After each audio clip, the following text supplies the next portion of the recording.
see. I see. Thank you very much. What is that? Is it edible? Wow. I have an offering today. A diamond in a rough.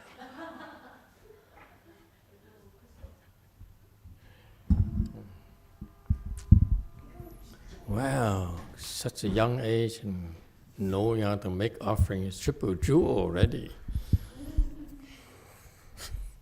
Scary. When I was in my 30s, I still look down upon triple jewel. That's the difference. Wow, young people nowadays are so impressive.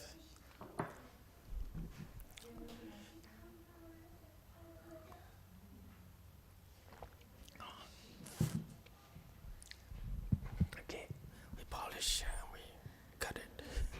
We are ready, Master. We ready? Okay. Hello, everyone. Thank you for joining our Asia Chan class. Glad to have you. Let's see.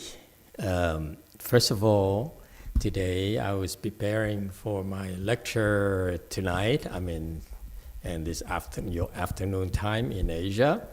And we will be discussing a prologue to the Avatamsaka Sutra. And this section is rather interesting. It talks about Master YongHua, this great Chan master from the land of the Red Book. He gave us some insights into his knowledge about Chan, his style of Chan training. So it's kind of cool. I hope if you have time, tune in or join us or whatever. Okay. All right.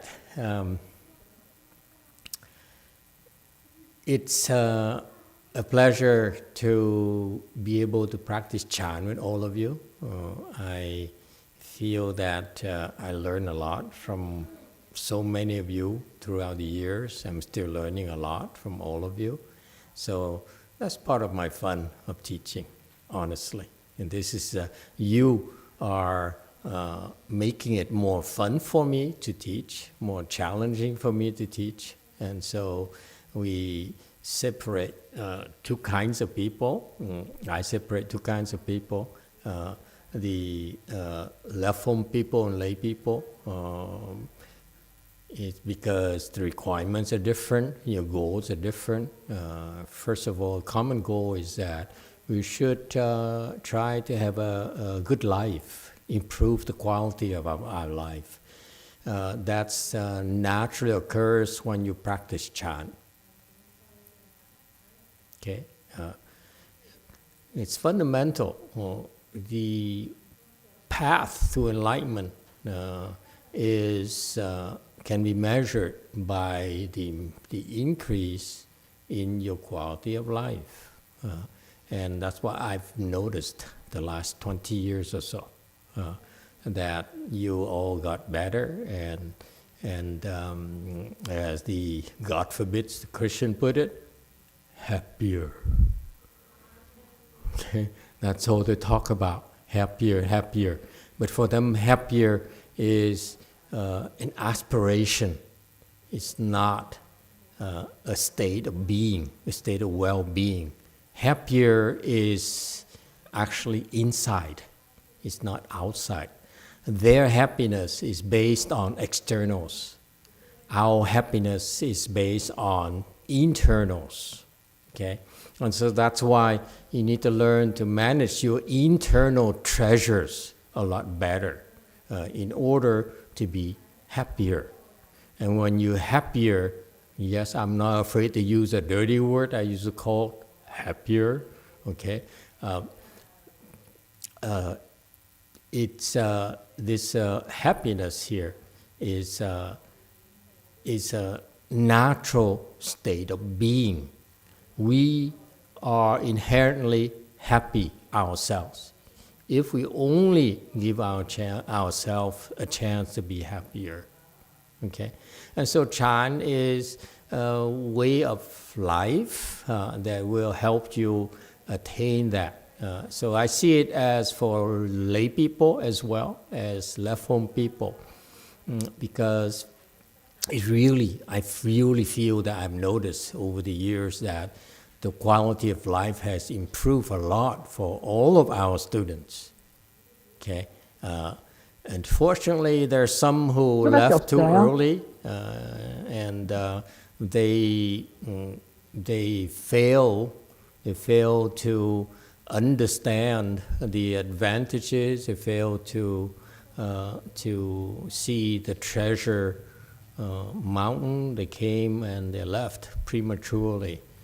Some of them are short-sighted. They came with a different agenda and never really looked at improving the quality of life. They're more interested in transactions. They're there to get something out of it. And so they focus on the short term. So those are the ones that I have no regrets in seeing gone at all. And a handful of people left because they, number one, quite a few of them were confused by their own demons, their internal demons. Many among those handful of people, many among the handful of people. And interesting, the nature of my English, so many contradictions, many amongst a few. They are confused by their own demons, especially they're bipolar, and so they don't realize that part of their rehabilitation is to help them face these their own demons. So the demons got the better of them because deep down they're also transactional as well. It's too bad because people have some potential, both left home people and lay people as well, but they got confused. And some of them are just not very smart. Of course, I can't blame you because a lot of what I do is what I do. It's kind of difficult to explain to you. Okay, and so again, two kinds of people: lay people and left home people. And so I see the same. The common denominator is that I notice my left home people are happier. Those who improve more and more. Same thing with lay people. They got happier. They more content with their lives, and that's important. That's a foundation. And furthermore, it's also a difference in speed. Our lay people have commitments to your family, so I respect that. Whereas left home people are more, they signed up for this specialized, speedy training program that the Buddha devised. He created this special community called Sangha.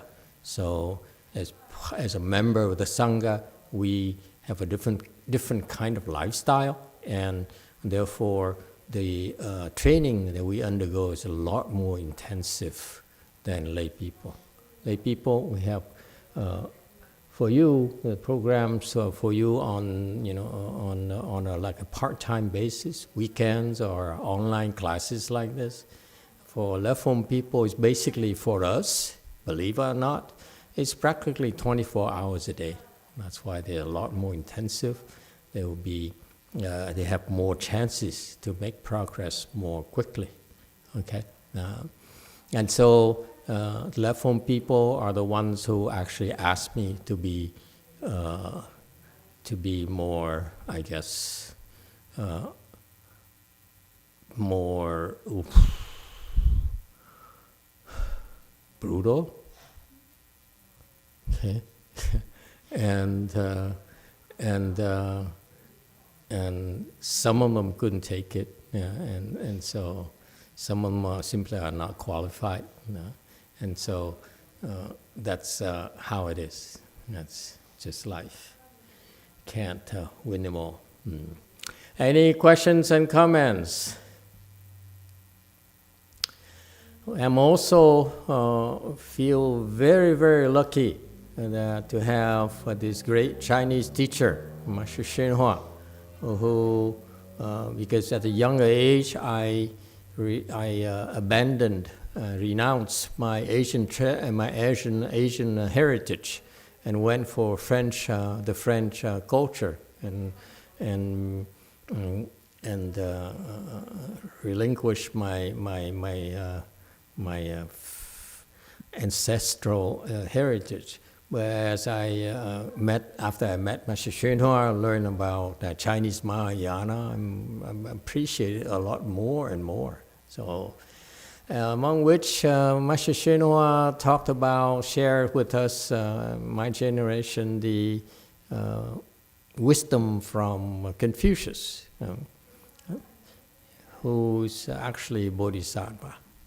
Okay, so today I'd like to, yes, go ahead. Thank you, Master. I have a question about the suffer that we have, but we don't know.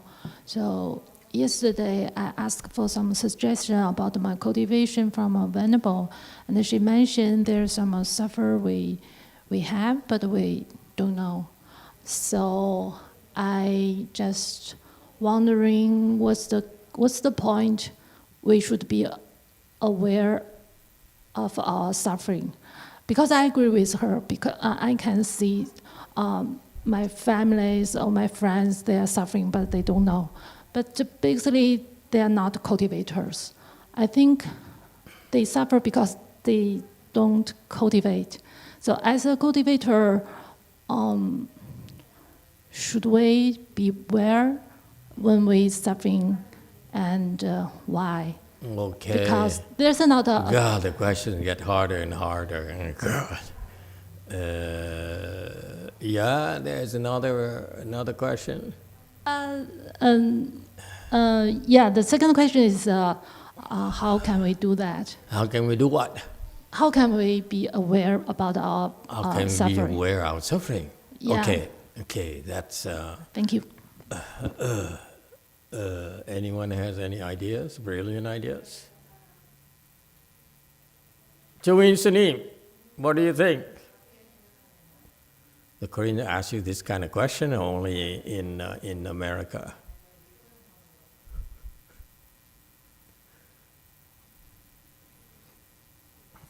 Aren't you glad you're in Korea?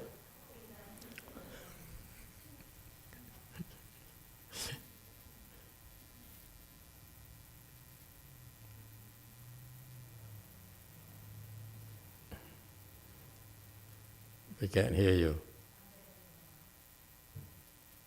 Or are you speechless?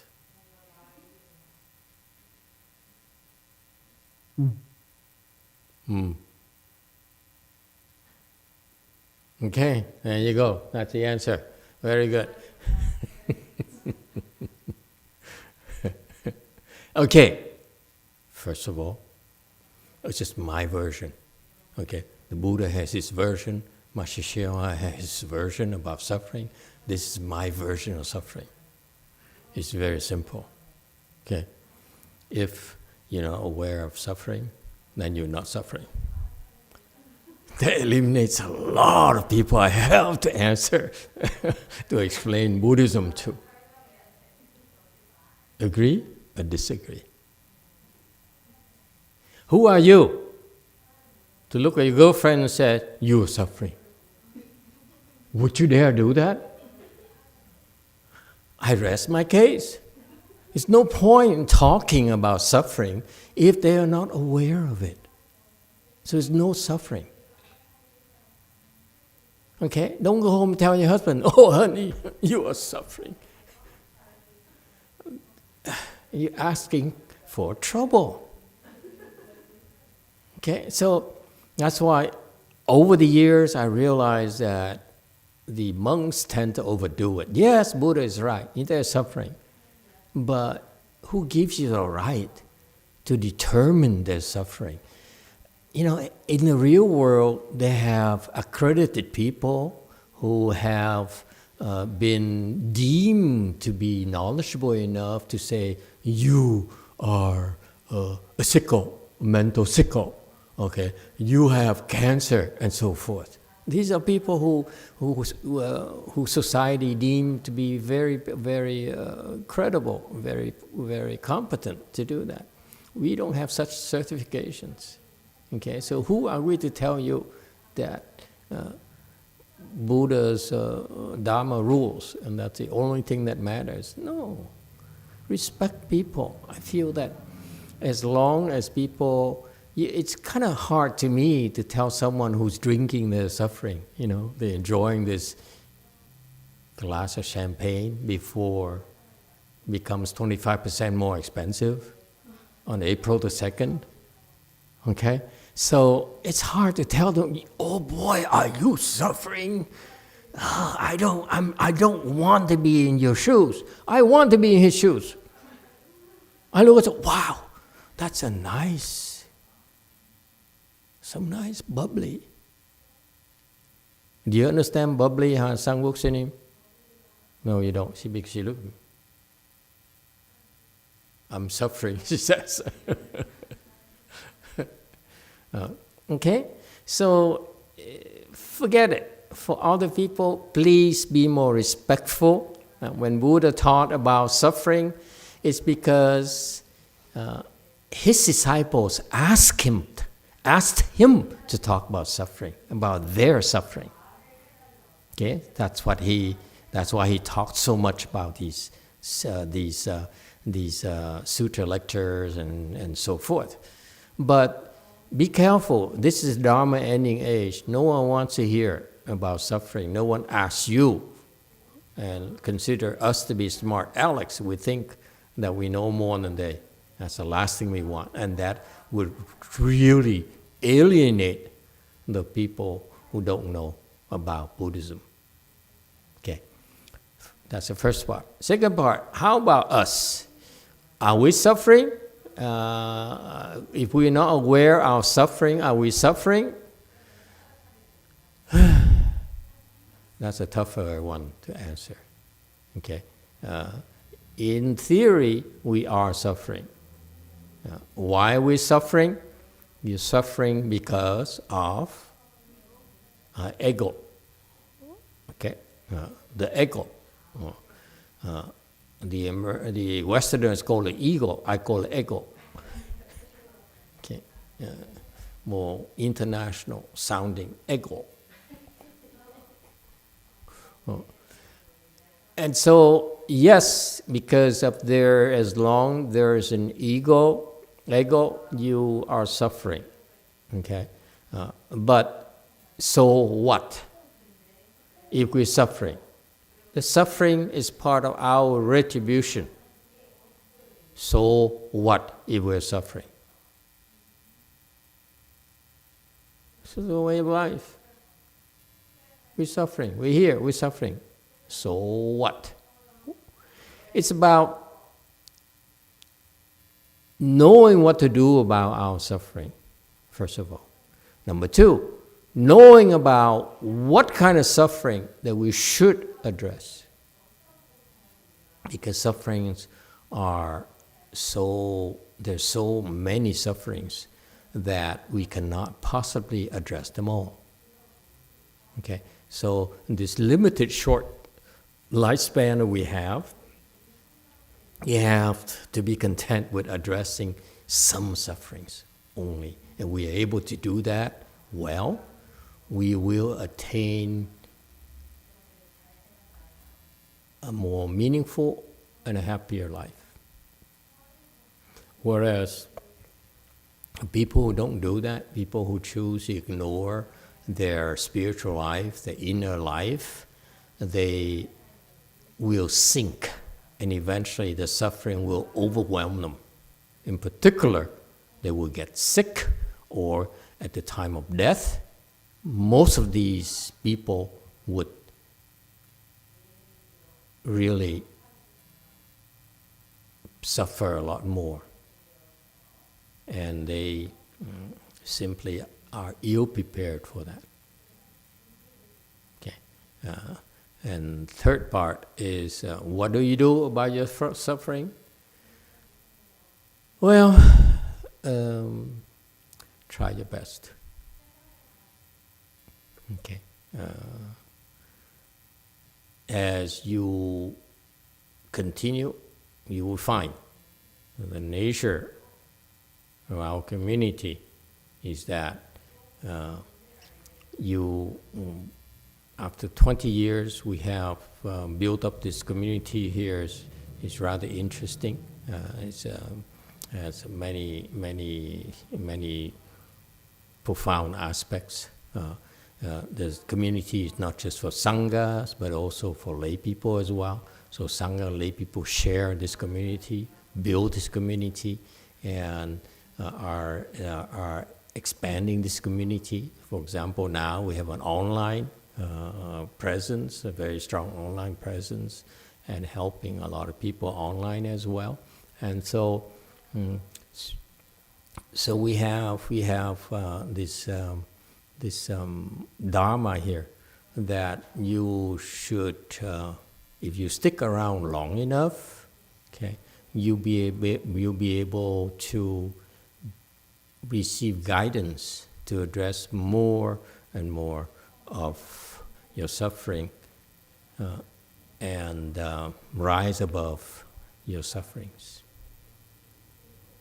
Okay, that's a general answer to your question, meaning that there's a reason why we tell you to meditate an hour a day, and then we encourage you to come to the temples when you can, listen to the Dharma when you can, because eventually all those will help you rise above your suffering naturally.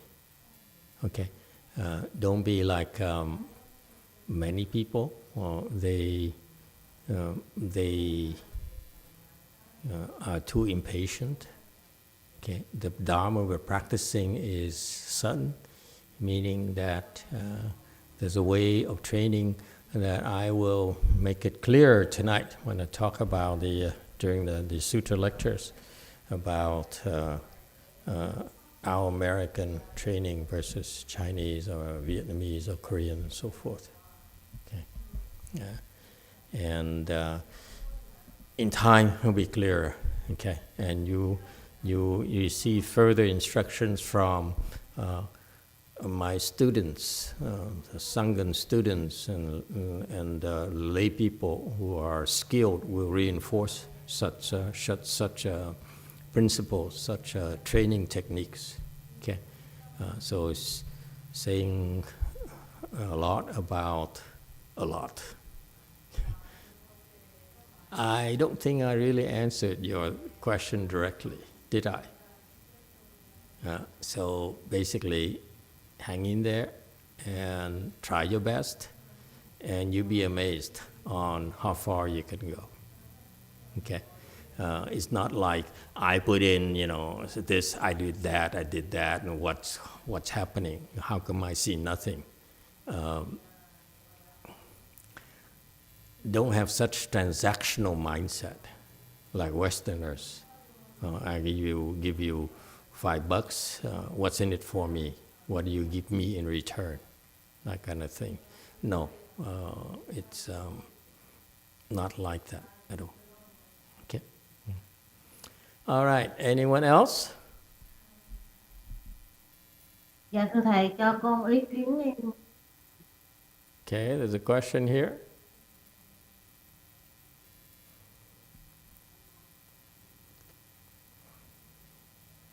Thầy, dạ thưa thầy, cái khổ của con á, cái nghiệp chướng của con nó dày quá, cho nên hồi năm ngoái tới giờ con bị giải đãi, cái đường tu của con nó bị tụt hậu mà nó thấp đến mức mà con giải đãi không tu được, là cứ nó gia trì thêm vô cho con chịu hết sức chịu đựng của con rồi, và hết cái này đến cái khác. Thì năm ngoái á, là nguyên một năm con tu giải đãi hết sức, là lý do là thằng chồng con nó ngoại tình, mà nó ngoại tình 10 mấy năm nay rồi. Nhưng mà con nghĩ á, là cái nghiệp của mình, cái đây là cái nhân mình tạo nè, cho nên là cái quả mình phải chịu, cho nên là con ráng con chịu đựng, mà con chịu đựng tổn thương, mà con năn nỉ nó hết năm này tới năm khác. Nhưng mà nó ngoại tình hoài, nó không ấy, thì là sức người chịu đựng có hạn mà. Thì đến một lúc mà con không chịu đựng được nữa là nó thay cái tim nhân tạo vô, cái máy trợ tim vô cho nó rồi, mà nó về nó vẫn đi. Tiền bạc thì nó bệnh thì con lo, mà tiền bạc có thì nó đem qua cho con kia. Con tức quá thì là con sân si lên, con quá sức chịu đựng của con sân si lên, con đánh người, là con bị phạm giới rồi á hả. Con giải đãi, con không tu được dao động tư tưởng, nhưng mà rồi cũng định tâm lại được. Cho nên là con tu, nhưng mà giải đãi lắm thì là con ráng con chịu đựng rồi. Cái là hồi năm ngoái, coi như là hơn 3 tháng nay là con bị tràn máu não, bị tai biến á, bị tràn máu não, liệt nửa thân người của con, là con vô bệnh viện nằm cho tới nay, con mới xuất viện được 2 ngày nay. Coi như là con không có tu hành gì được hết, nhưng mà con không có bỏ cuộc. Nhưng mà nó giải đãi con không có tu được, con tu chút đỉnh thôi, con không có tu được. Cho nên là cái khổ của con nó quá sức chịu đựng của con nhờ thầy hỗ trợ cho con, coi như là cái khổ của con á, hỗ trợ cho con để mà con vượt qua, con tu tiếp đó thầy. A Di Đà Phật.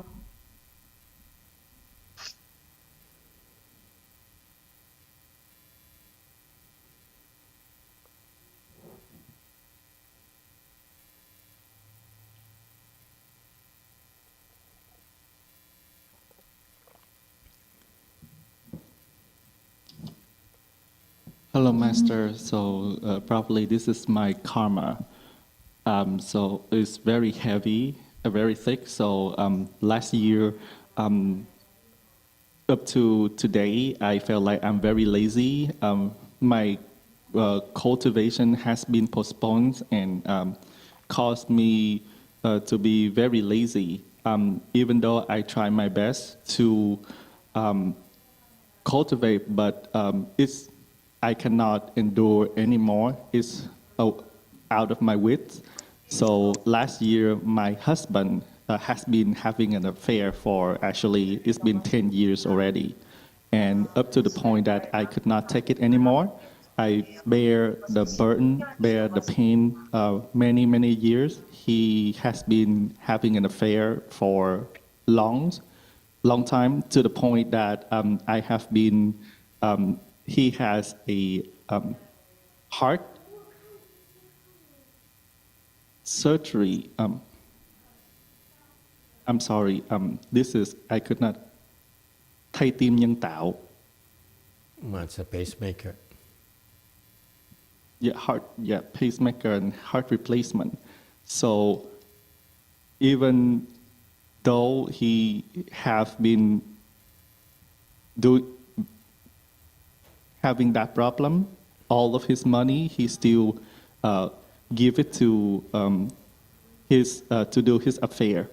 And all of my money, I'm trying to help him, but to the point that I could not take it anymore, so I beat up on other people. So I felt that I have violated the precept. So because of that, my mind was in chaos, and the retribution come to me, and I have the cerebral hemorrhage, and then I got a stroke and paralyzed half of my body. And 2 days ago, I was able to release from the hospital. So my suffering has been to the point that it's unbearable. So therefore, today I want to ask Master to help me so that I can pass through my obstruction and be able to continue to cultivate. I'm very sorry to hear you're suffering so much. You see, again, if your foundation is not strong, it's very difficult for you to cultivate. Yeah, I've always stressed that your cultivation should make you wiser and build a stronger family relationship based on loyalty and devotion. Okay, but it's not always possible, and without a strong base on your family, it's very difficult for you to practice. And that's why these your spiritual practices should also be helpful to your family life as well, your family members as well. That's always, it should be beneficial to them as well. That's why they are willing to continue to support your spiritual pursuits. Okay. However, in some cases, it's just too much, and it's a wrong environment, wrong people, and so forth. And this case here, I'm afraid there's not much I can do. Okay, I sympathize with you, and I remember sometimes back, like several years back, there is someone here in our community who has a sister in Vietnam who also married, and her husband has many other wives as well, girlfriends as well, and he would spend time with his having fun outside the family, and when he needed to come back to when he needed money, he would come back, and then the woman would give him money, and then he'll leave, and would come back for more money only, and that seems to be a similar kind of situation, and so I was asked to help, and I said I deal with the ghosts and spirits and demons. I don't know how to deal with people. That's why I ran away from your regular life and became a monk, so that I don't have to deal with people like you, difficult people. And but since they insisted, I said, is there a way you could ask your sister to dump the husband, dump the boyfriend? I don't remember, but husband or boyfriend, something, probably husband. Okay. And it's men like that. They're incorrigible. You can't change them. They're not willing to change. They're happy. You remember, they're not suffering. How are they going to change if they don't feel this suffering? Okay, and so they got some for the sister, got some medicine master Buddha blessings, and I said, oh Lord, please help. I don't know how to deal with this situation. You know, the funny thing happened, I know I shouldn't be laughing and joking about this, because people are suffering. It's funny, it's like 3 months later, 6 months later, the husband decided not to come home anymore. He just sort of left. Because this woman here would not leave her husband, but the husband never came back. Not even for money. It's kind of interesting. So maybe that was paid off. The debt, the karmic debts were paid off. We don't know. Okay, if you have enough blessings, your suffering will lessen. That's the lesson I learned from that. So I'm very sorry. It's not something that I can really help you with. Okay. It's your personal suffering, your personal life, your family life. A lot of people are like you, and the general understanding we have throughout the years is that there's a karmic debt you owe the other partner, and therefore they feel that they're able to come back and take advantage of you. If you pay off those karmic debts, they don't come anymore. That's how it works. That's what I understand. Okay, I'm very sorry about your poor health, and try the best you can. Okay, You might want to do bowing, you might want to do more repentances to lessen your karmic retributions. That's what you can do for yourself. Okay? All right. Yeah. And since you are not very healthy, it's too bad you had a stroke. You should be bowing more often. Do we have a online bowing session they could join? Okay. Do that more, and hopefully will help you lessen your karmic burden. Okay? Okay. Good luck to you. Hang in there. Any other questions? Dạ, anh chị Đạo Phật con cảm ơn thầy. Dạ, cái chuyện gia đình đó thì con ly dị nó luôn rồi nó đi rồi cái con hai mẹ con ở cái nó kéo con đi luôn, giờ con ở một mình con rồi mà con bị bệnh vậy nữa nên là bây giờ nó cũng tương đối rồi, nó liệt nhưng mà bây giờ nó phục hồi lại hết rồi, con cũng ráng cố gắng. Dạ, anh chị Đạo Phật con cảm ơn cho con động lực.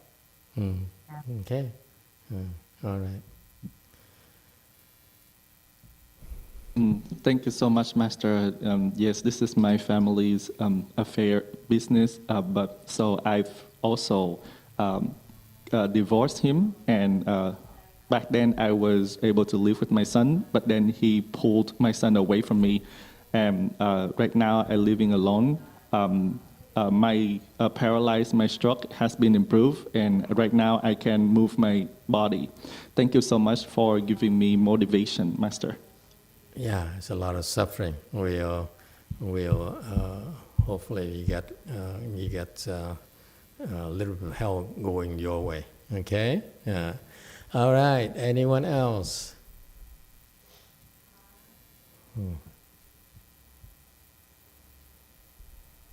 Okay. Do we have time for Confucius? Do we have time? Let me see. You is between Confucius and Wei Yang anecdote. What do you want? I have 20 minutes. Have a short Wei Yang anecdote, or you want to talk about Confucius? DTT question, or you have a question? 와서 들리세요? Of course. 여보세요. 와서 두 가지 질문이 있는데 첫 번째는 저희 남편이 올해 1월 달에 이직을 해야 되냐, 미국에 출장을 와서 위산사 사리 전시회를 가야 되냐 선택을 해야 되는 상황이었고, 그때 저희가 이직하는 대신에 위산사 사리 전시회를 가려고 결정을 했어요. 네. I have two questions. Okay. I have two questions. First one is that my husband, this year around January, he had to choose between getting a new job or coming to US for a business trip and visit Way Mountain for the Sharira exhibition. 근데 이직 대신에 미국 출장을 선택했는데 미국의 대통령이 바뀌면서 출장이 딜레이가 됐고 남편이 다시 이제 이직을 준비하면서 면접을 보러 다니고 있어요. 그래서 제 질문은 제가 한국에 있었으면 남편의 면접을 좀 도울 텐데 지금 미국에 있다 보니까 제가 도움을 못 줬기 때문에 지금 현재 상황에서 제가 남편을 도와줄 수 있는 방법이 무엇인지가 첫 번째 질문이고요. 네. So he chose to come on a business trip to US instead of moving a job. But the president of United States changed, so his business trip got delayed. So now he's on a job interview. And if I were in Korea, I would have helped him on the interview. But for now, I cannot because I'm currently in US. So in this situation, is there anything I can help him? Help with what? What do you want to help?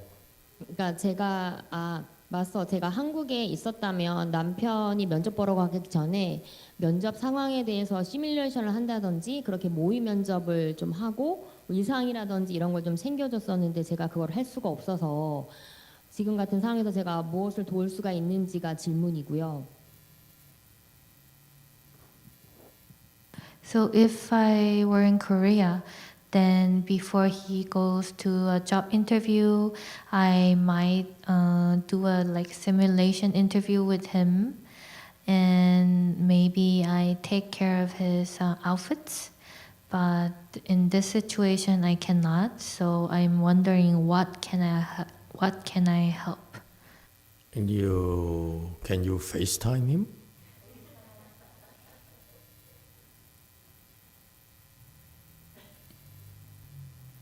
I'm not very technology thing, but can you FaceTime him? 지금 지금 제가 질문을 잘 이해 못했거든요. 지금 남편이 삼포 아시아에 들어와 있어요. 네. 그리고 종종 하고요, 남편이랑. 네. Yes, I think I cannot understand your question very correctly. My husband is right now online on Zoom. Right now? Yeah. Can you FaceTime him to coach him? But come to think of it, don't FaceTime, don't coach him, leave him alone.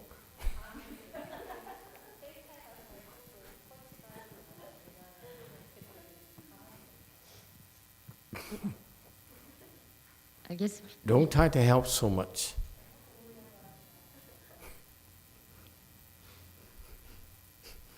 Okay? Anyone else? Any question? She's still not done yet, of course. Go ahead. 맞서 두 번째 질문은 채권 채무 관계에 대해서 질문이 있는데 맞서께서 예전에 주고받을 빚이 있기 때문에 서로 악연이지만 만난다고 하셨었거든요. 근데 이제 제가 걱정되고 문제가 되는 거는 이제 그만 만나고 싶어서 빚을 청산하고 싶지만 이게 빚 청산이 잘 안 되는 경우에 좀 빨리 청산할 수 있는 방법에 대해서 질문드립니다. My second question is that people in a relationship, they meet together because they have a karmic debt to each other. So you have to give something and take something from each other. That's why they meet. But my worry is that when I don't meet that person, I want to pay all my debt. But it's not happening quickly as I expected. Then what should I do in this case? Pay more quickly. 맞서 이제 문제는 뭐냐면 빚을 갚으려고 That's the 만났는데 third question now. 그게 No. 아니고요. 그게 아니고요. Okay. 아니요. 문제는 빚을 갚으려고 만났는데 더 많은 빚을 지고 있으니까 관계가 정리가 안 돼서 이럴 때 어떻게 해야 되는지가 질문의 포인트예요. So the problem is that I met this person to pay the debt back, but actually I'm owing this person more. So I am creating more problem. So what should I do in this case? Get a job.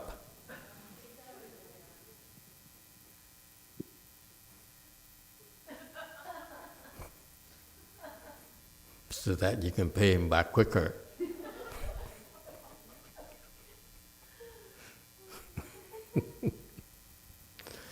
Okay? Anyone else who needs counseling? She has a degree in counseling. You really study counseling? Is that right? Such simple things. You need to pay people back, get a job.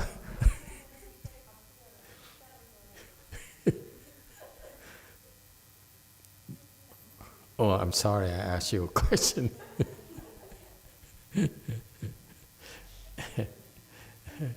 You're laughing, but every single view is important. Okay, part of your thing is you have to learn to be patient and be embracing. Is that clear? This is not about maximizing your time. We try the best we can. We accord with conditions. Okay, but also I want everyone, especially my sanghas, to see how we handle questions and answers instead of cutting them off and writing people off as unimportant and so forth. Okay, we have to learn to embrace everyone. That's part of your training. Okay, and you sanghas need to learn how to do it. All right. Anyone else?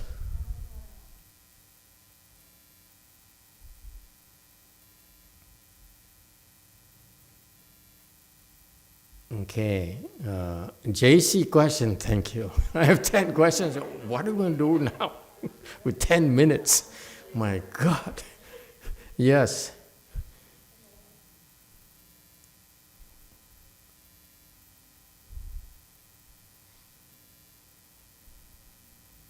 네, 저는 주말에 아들하고 같이 이렇게 아침에 명상 오는 게 너무 좋은데요. 문제는 제가 아들을 데리고 오려면 아이가 너무 늦게 준비를 해서 마음이 굉장히 조급해지고 또 항상 10분, 20분 이렇게 늦게 돼서 전에는 그렇게 되는 거를 좀 제가 봐주면서 참고 같이 데리고 왔었거든요. 근데 오늘 아침에는 애가 너무 늦게 행동하는 거를 보면서 화가 너무 치밀어 올라가지고 좀 참기가 많이 힘들더라고요.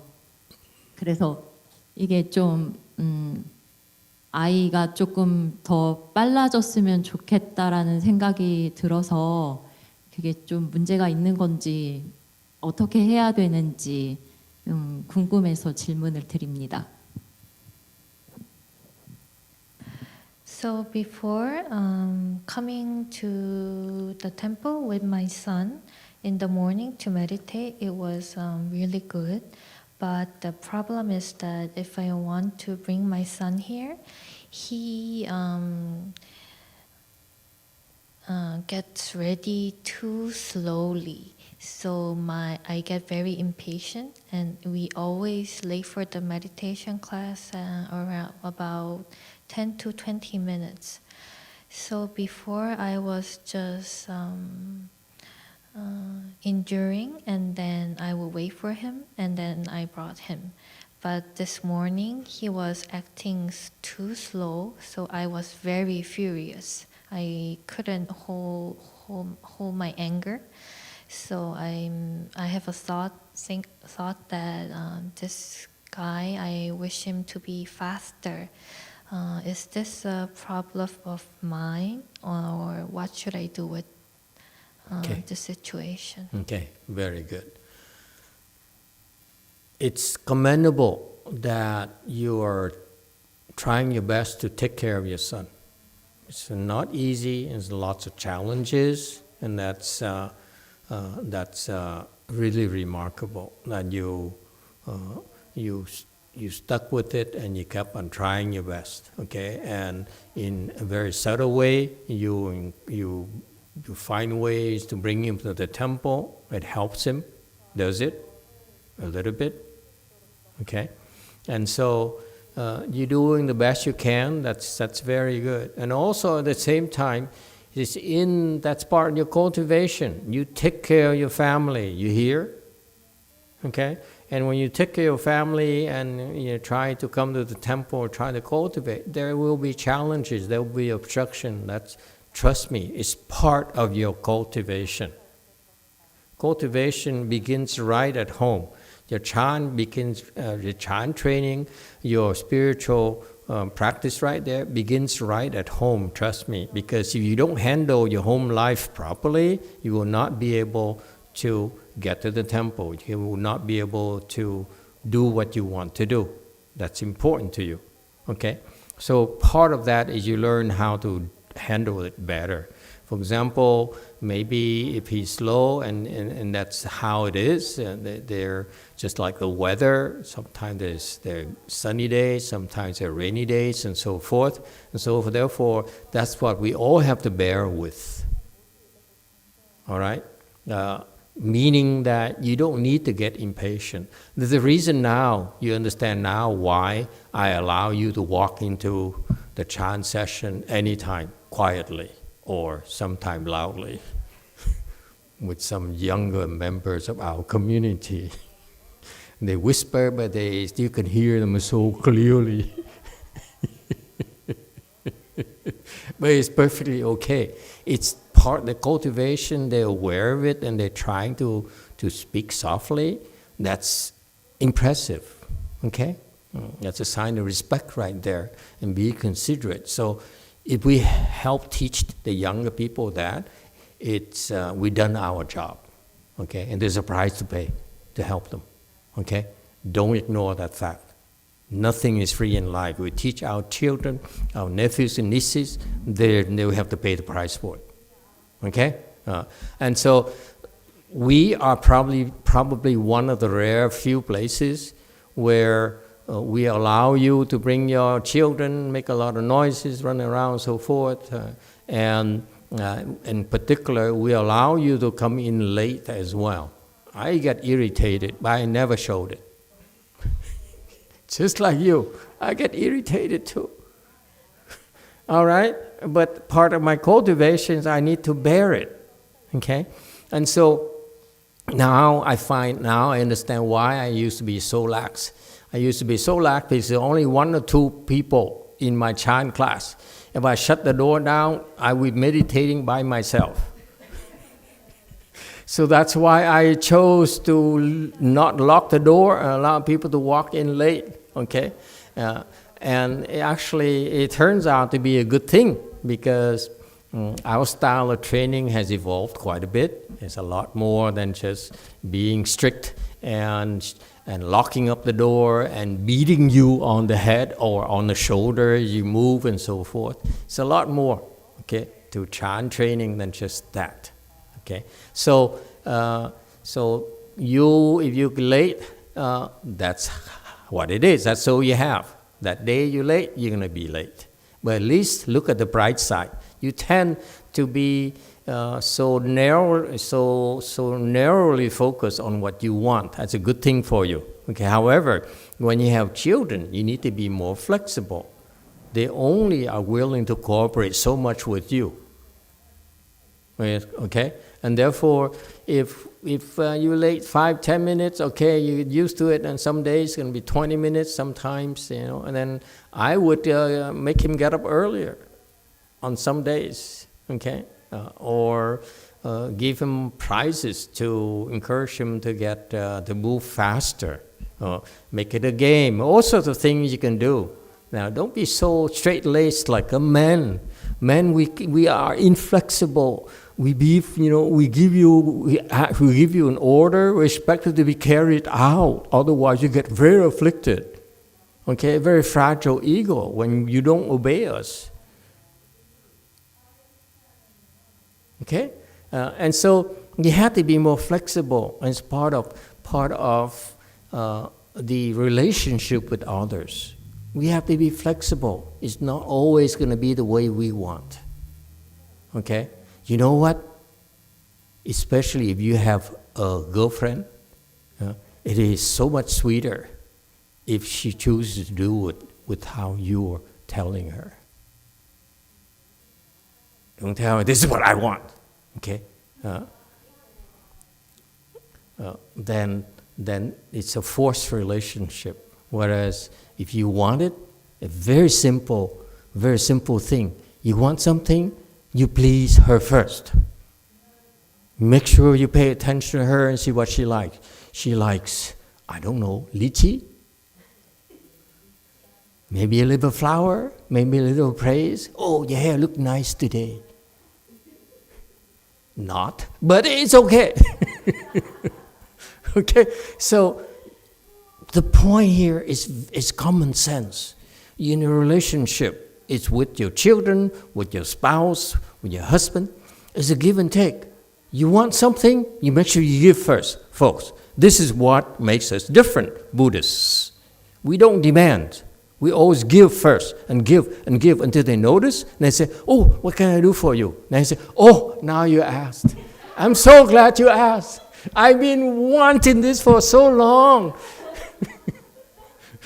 So it might take a year, it may take 2 years, but eventually it's so much sweeter, men, when they do it from their heart. They say, I want to make you happy because you've been trying to make me happy all these years. Got it? And that's the weaknesses of Asian cultures. We're too inflexible. Confucius taught us, hey man, I'm a man, you're a woman. So you obey me. It doesn't work like that anymore. Okay? It's for older men like me. Hey boy, watch it.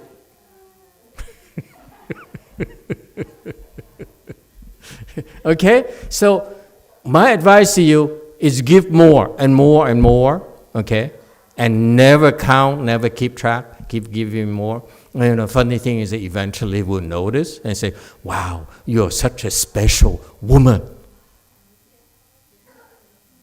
Okay? And that's, I noticed in some of my students, they kept on giving and giving, being supportive. And one day the husband or the ex-husband or ex-boyfriend realized that, wow, I let this wonderful woman run away from me. And he regretted the rest of his life. Okay? And now, bye boy. Okay? And so, practice giving. Just give and give and give and give. And one day, trust me, he'll notice. And and that's how you influence them for the better. Don't demand, how come you don't understand me at all? Well, no one of you understands me. Always give me the wrong food, the wrong thing. I basically said, I want a red car. After 20 years, I still don't have a red car. I rest my case. Got that? I keep on giving for 20 years now. I'm still giving. And I'm hoping one day they'll notice. You see? That's very Buddhist. Do we understand each other? It's okay. Don't get afflicted. Okay? Thank you, everyone. Yeah. See you next time.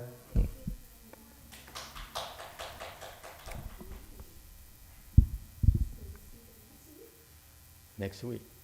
Yeah. I'll be there. I'll be there.